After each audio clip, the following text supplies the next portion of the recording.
TV 20 Kannada ವಾಹಿನಿಗೆ ಸ್ವಾಗತ. ಧಾರವಾಡದಿಂದ ಗಬ್ಬೂರು ಕಡೆಗೆ ಚಲಿಸ್ತಾ ಇದ್ದ ಟ್ರಕ್ ಬೈಪಾಸ್ ರಸ್ತೆಯಲ್ಲಿನ ನೇಕಾರ ನಗರ ಗಿರಿಯಾಲ್ ಬ್ರಿಡ್ಜ್ ಕಾಮಗಾರಿ ರಸ್ತೆ ಮಾರ್ಗದ ತಿರುವು ಸೂಚಕ ಫಲಕ ಗೋಚರಿಸಿದ ಕಾರಣ ವಾಹನ ಚಾಲಕನ ನಿಯಂತ್ರಣ ಕಳೆದುಕೊಂಡು ರಸ್ತೆಯ ಡಿವೈಡರ್ಗೆ ಗುದ್ದಿದ ಘಟನೆ ತಡರಾತ್ರಿ ಸಂಭವಿಸಿದೆ. ಪರಿಣಾಮ ಟ್ರಕ್ಕಿನ ಮುಂಭಾಗ ಕಳಚಿ ಬಿದ್ದು ಜಖಂಗೊಂಡಿದೆ. ವಾಹನ ಚಾಲಕನಿಗೆ ಗಂಭೀರವಾಗಿ ಗಾಯಗಳಾಗಿದೆ. ಸ್ಥಳೀಯರು ಚಾಲಕನಿಗೆ ನೆರವು ನೀಡಿ ಆಂಬ್ಯುಲೆನ್ಸ್ ಮೂಲಕ ಚಿಕಿತ್ಸೆಗಾಗಿ ಕಿಮ್ಸ್ ಆಸ್ಪತ್ರೆಗೆ ರವಾನಿಸಿದ್ದಾರೆ.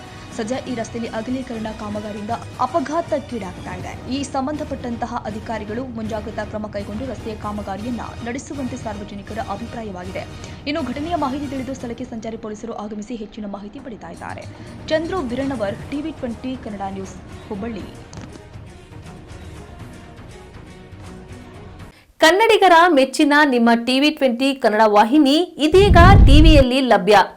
ಕರ್ನಾಟಕ ಮತ್ತು ದೇಶ ವಿದೇಶದ 360 ಡಿಗ್ರಿ ಸುದ್ದಿ ವಿವರವನ್ನ ಪಡೆಯುವುದಕ್ಕೆ ಟಿವಿ 20 ವಾಹಿನಿಯನ್ನು ಲೈಕ್ ಮಾಡಿ, ವಿಡಿಯೋಗಳನ್ನು ಶೇರ್ ಮಾಡಿ, ಕಮೆಂಟ್ ಮಾಡಿ, ಸಬ್ಸ್ಕ್ರೈಬ್ ಮಾಡಿ.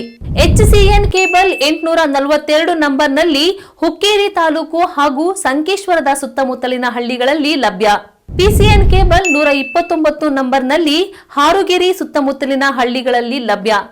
ರಾಯಬಾಗ್ ಡಿಜಿಟಲ್ ಚಾನೆಲ್ ಕೇಬಲ್ 80ನೇ ನಂಬರ್ನಲ್ಲಿ ರಾಯಬಾಗ ತಾಲೂಕಿನ ಸುತ್ತಮುತ್ತಲಿನ ಹಳ್ಳಿಗಳಲ್ಲಿ ಲಭ್ಯ. UDCN ಕೇಬಲ್ ನೆಟ್ವರ್ಕ್ ಉಗಾರ ಸುತ್ತಮುತ್ತಲಿನ ಹಳ್ಳಿಗಳಲ್ಲಿ ನಿಮ್ಮ ಟಿವಿ 20 ಕನ್ನಡ ವಾಹಿನಿಯೂ ಲಭ್ಯ.